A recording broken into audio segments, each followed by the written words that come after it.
გაკვეთილის მიმდინარეობის დროს ვიყენებდი ტელეფონს. ეს მშობლის ყურამდე მივიდა. მოგესალმებით, ეს არის პოდკასტი თანამედროვე მერხი. მე მისი წამყვანი ანა ვარ. დღეს ვისაუბრებ თავისუფლებაზე ბავშვებსა და მოზარდებში. შეგახსენებთ, რომ ნებისმიერ მოსწავლეს შეუძლია ამ პოდკასტში მონაწილეობის მიღება. ამისათვის მოგწოდეთ პირად შეტყობინებებში, ან დაგვიტოვეთ კომენტარი და ჩვენ თვითონ დაგიკავშირდებით. დღეს ჩემთან ერთად არის ორი ლუკა. ლუკა, პირველი კითხვა შენთან მაქვს, რა არის შენთვის თავისუფლება? ეს იმას ნიშნავს შენთვის, რომ ყოველთვის აკეთო ის, რაც მოგინდება? არავისი აზრი არ გაითვალისწინო. ჩემი აზრით შეგიძლია აკეთო ყველაფერი, მაგრამ უნდა აკეთო ზომის ფარგლებში, რომ მაგალითად ვიღაცას სერამი არ აწყენინო შენი ქცევით. ძალიან კარგი აზრი იყო. იმიტომ რომ ჩვენი თავისუფლება იქ მთავრდება, სადაც იწყება სხვების უფლებები, ხო? შენი აზრით, როგორ იქნებოდა მსოფლიო ადამიანებს თავისუფლება ისე რომ ესმოდეთ თითქოს ყველაფერის კეთების უფლება აქვთ. ჩემი აზრით, მასე რომ ესმოდეს საზოგადოებას, რომ შეუძლიათ ყველაფერი აკეთონ, დაიწყებოდა არეულობა ქვეყანაში. იმიტომ რომ ყველა მის რო აკეთოს, რაც თვითონ გაუხარდებათ, ისე მოხდება, რომ დაარღვევენ სხვის უფლებებს. შენ იმას ფიქრობ, რომ ადამიანებს წესები სჭირდებათ. ხო, უნდა იყოს რაღაც საზღვარი, რის გადაკვეთაც არ შეიძლება. კი. რომ შეგეძლოს, რომ ერთი წესი შეცვალო სახლში ან სკოლაში, დღეს რაც არსებობს. ყველაზე მეტად რომელი წესი გაღიზიანებს და რომელს შეცვლიდი? მაშინ სწავლა როცა მინდა. შენებაზე არ ახარ, ხო? ისინი განსაზღვრავენ, როდის უნდა ისწავლო. და შენ რომ მშობელი იყო, მისცემდი შენ შვილს იმის საშუალებას, რომ როცა თვითონ უნდა მაშინ ესწავლა? ალბათ კი. იქნება არასდროს არ მოგინდეს სწავლა. თლათ ეგრეც არა. იმის უფლებას მივცემდი, რომ მაგალითად რაღაც თავის ნებაზე იყოს და რაღაც იმეცად მოსკიდეც. შენი აზრით მაგ კუთხით ზედმეტად მკაცრები არიან? დიახ.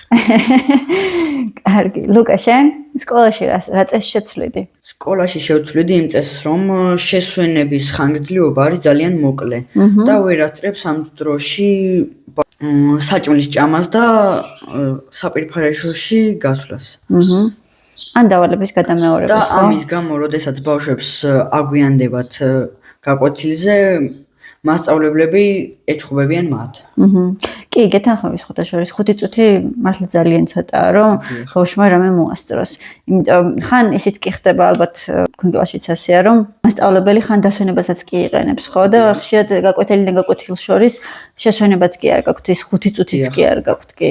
რაც არასწორია, იმიტომ რომ ყველა ადამიანს სჭირდება შესვენება, მით უმეტეს, როდესაც ერთი საგნიდან მეორეზე გადადიხართ, ელემენტარული რომ გონება დაასვენოთ. ლუკა, შენ ხوار დამატებდი, რამე წესი ხო არ არის სკოლაში, რაც არ მოგწონს და რა შეცვლიდი? ელემენტარული რაღაცებსაც რო გვიშლიან. აბა მაგალითად? მაგალითად უბრალოდ ყურადღება გადაიტანე რაღაცის შესწორებაზე როლის და იმაზეც მაგალითად ჩხუბობენ. ზედმეტად რეაგირებენ, ესე იგი, პატარა რაღაცა, ადამიანურ რაღაცებზეც კი. არის თუ არა რამე წესი, ლუკა, რასაც დაამატებდი პირიქით, რომ სკოლაში სიტუაცია უკეთესი იყოს? შევცვლიდი გაკვეთილების მიმდინარეობის დროს, იმიტომ რომ ზოგჯერ იმდენად იწელება გაკვეთილი, რომ უკვე უინტერესო ხდება ბოლო მომენტში. შენი აზრით ზედმეტად ხანგრძლივია გაკვეთილები? დიახ, და იმიტომ რომ სკოლა მთავრდება ძალიან გვიან და ბოლო გაკვეთილზე უკვე ვეღარ მუშაობს იმდენად ბავშვის ტვინი, როგორც პირველ და მეორე გაკვეთილებზე. კი. ისე სხვადასხვა მეც ვფიქრობ, რომ ზოგჯერ 7 გაკვეთილიც გაქვთ. 7 გაკვეთილი მართლა ძალიან ბევრია. 5 გაკვეთილი ჩემი აზრით ნორმალური იქნებოდა, ხო? დიახ. 5 გაკვეთილი რომ აქვს, შედარებით უფრო დასვენებული მივდივარ სახლში და უკვე შემიძლია რომ კარგად დავწერო დავალებები. კი. შესაძლოა მეც რომ თქვენ ხელა ვიყავი, აი მე 7 გაკვეთილზე მართლა ისე ვიღლებოდი.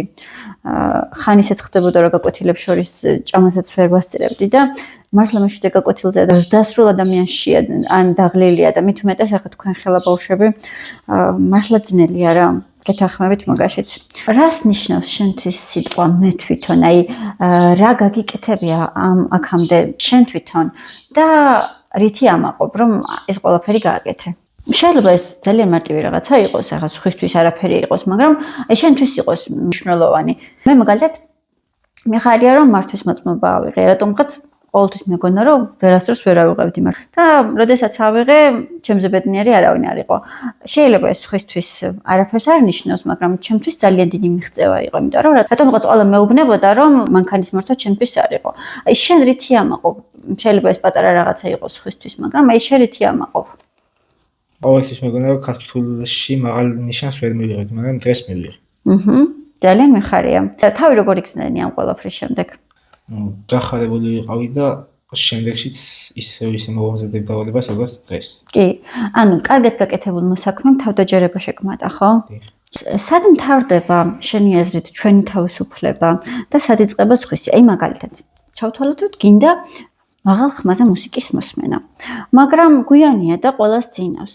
შენი თავისუფლება იქნებოდა, რომ ძალიან მაღალ ხმაზე ჩაგერთო სიმღერა, მუსიკა და ამ დროს ყველა გაგიღვიძებინა. ჩვენი თავისუფლება მაშინ მთავრდება, როდესაც სხვისი უფლებები ირღვევა. როდესაც ჩვენ რაღაცის გაკეთება გვსურს, ჩვენ შეიძლება ყველას ქონდეს თავისი პირადი სივრცე, სადაც შეძლებს ამის გაკეთებას და არა ისეთ ადგილას, სადაც სხვები არიან და სადაც სხვები დაზარალდებიან. მოდი აბა გულწრფელად მითხარი, შენ თუ დაგირღვევია სხვების უფლებები იმის გამო, რომ შენი გაგეტანა, ასე ვთქვათ. მე ძალიან მიყვარს მაღალ ხმაზე სიმღერების მოსმენა, მაგრამ როდესაც მეუბნებიან, რომ ეს სხვას არ მოსწონს, ვცდილობ, რომ ისე მოусმინო, რომ სხვა არ დაზარალდეს. ლუკა, შენ? ძმა კაცებს ეს რაღაცას უკეთებ ხოლმე რაც არასია. აბა მაგალითად? მაგალითად ფეხებში ფეხზე გამოვკრავ ხოლმე. წავკრავ. ზოგჯერ კი მკლავთ ხოლმე, ესე იგი. თვითონ თუ იქცევიან მასე? იშვიათად. ესე იგი შენ ახარ თავი და თავი. იმედია რომ აღარ გაიმეორება ასე. ლუკა, რაიმე ისეთი თუ დაგიშავებია, რის გამოც მშობლის ნდობა დაგიკარგავს. ცოტა ხნით მაინც. გაკვეთილის მიმდინარეობის დროს ვიყენებდი ტელეფონს. ეს მშობლის ყურამდე მივიდა. რის შემდეგაც და ჩემს ეგონა რომ ყველა გაკვეთილზე ვაკეთებდი ამას. და უკვე ტელეფონსაც აღარ მატანდა სკოლაში, რომ იმის გამო რომ ეს აღარ გამეკეთებია. აღარ გენდობოდა, ხო? ხა დგინე ეს ნდობა? ეხლა როგორ არის? ეხლა გატანს? ეხლა მატანს, მაგრამ იცის რომ მაინც შეიძლება რომ გაკვეთილზე ტელეფონი ავიღო. მაინც ესე იგი ბოლომდე არ გენდობა, მოგკითხეთ, იმიტომ რომ ერთხელ გატეხენდობა, ხო? შენ თუ დაგიკარგავს ვინმეს ნდობა, ანუ ვინმეს აღარ ენდობი რაღაც მიზეზის გამო. მეგობრისად. და რა დააშავა ასეთი შეგიძლია გითხრა? ლუქს კალაპარაკობდა ჩვენზე. შემდეგ ვეღარ ენდა, ხო? ადამიანები ერთმანეთს უნდა უპატიობდეთ შეცდომებს, მაგრამ ძნელია, ხო? როდესაც ერთხელ ესეთ რამეს გაგიკეთებს, მერე ძნელია, რომ ხელმეორედ ენდო. როდეში თუ მოგეხადა? მომიხადა, მაგრამ იმის მერე კიდე გაიმეორა. აი რა უნდა გააკეთოს ბავშვმა, რომ ენდობოდეს მშობელი?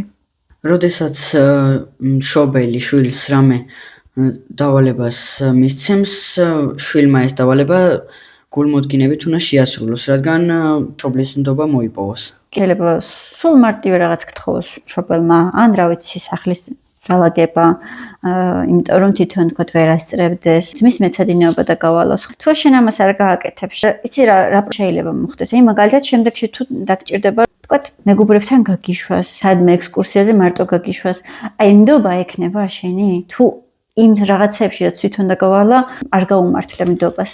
რასაც მშობელი დამავალებს და თუ იმას არ შევასრულებ ისე როგორც მან მითხრა. ამ მომენტში მშობელს ეკარგება ნდობა შენდამი და ბოლომდე ვეღარ გენდობა, იმიტომ რომ იმ რამოდენიმე შეცდომის გამო მის შემდეგ რთულია რომ კიდე გენდოს, რომ აი იმ რაღაცას აღარ გააკეთებ მაგალითად. მე რაშეც შენ გინდა რომ გენდონ, იმაში აღარ გენდობიან, ხო?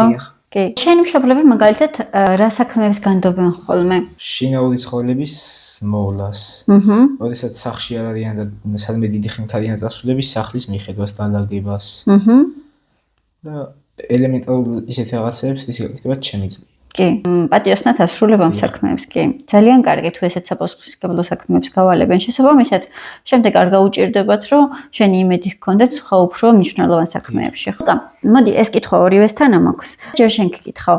რას ურჩევდი შენთან ატოლებს, რომ მშობლების ნდობა არ დაკარგონ?